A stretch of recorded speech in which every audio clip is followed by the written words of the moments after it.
So the topic of today's sermon is heads or tails.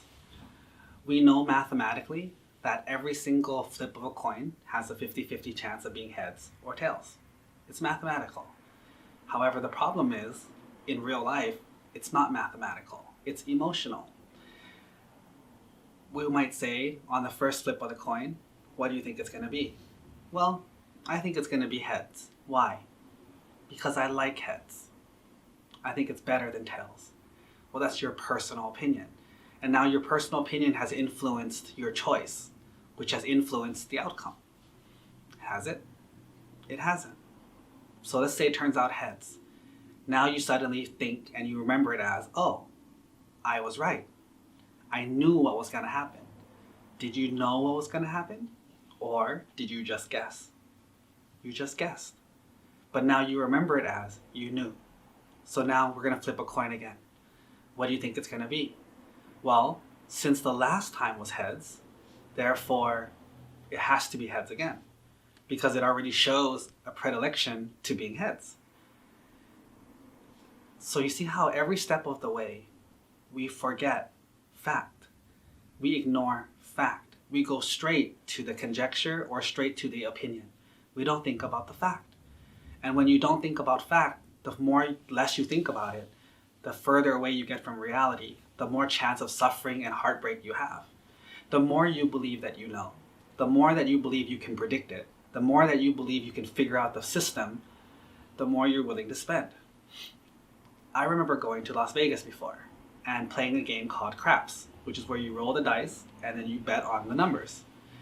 Well, I was pretty sure about how smart I was, and I thought about how when I played other games, I understood them and I did well. Well, because I did well in other games, and because I'm good at math in school, and I'm better in math than all my friends and relatives, therefore, I should be good at this game I've never played before. You see how I went straight from, there was no logic in there at all. It was all guesses and assumptions and comparisons that don't matter. So when I started playing the game, I started winning. And I was winning because I thought I was smart, because I'm better at math than most people, maybe because I'm Asian, maybe because I was lucky. But what happened was, over time, the more I played, the more I lost. And I couldn't figure out why. I couldn't figure out why I was losing. Many years later, I did some research on Las Vegas and casinos, and then I realized that on these games, there's a naturally inherent bias towards the house.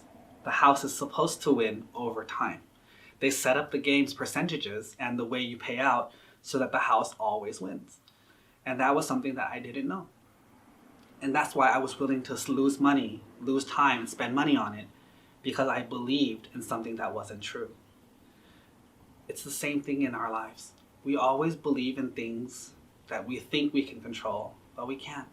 We try to change other people, but we can't. We hope that everything will turn out good, but it won't. We even hope that we won't get sick and we won't die, but we will. We always choose to ignore fact for our own opinions. And the more you do that, that's what the Buddha calls wrong perception, and that's what will lead us to a dark place in our life. Because eventually, everything will explode like it's supposed to, and we're completely unready for it. But on the other hand, if we live based on fact, every flip of the coin will always be 50-50. Even if you have 99 heads in a row, it does not mean the next one will be heads. And it does not mean the next one will be tails. It's still just 50-50. Whenever you're able to do this with your life, you will finally be free of all the craziness that's inside your own head. And when you're free from that, you will live aligned with the way the world truly is, rather than how you want it to be.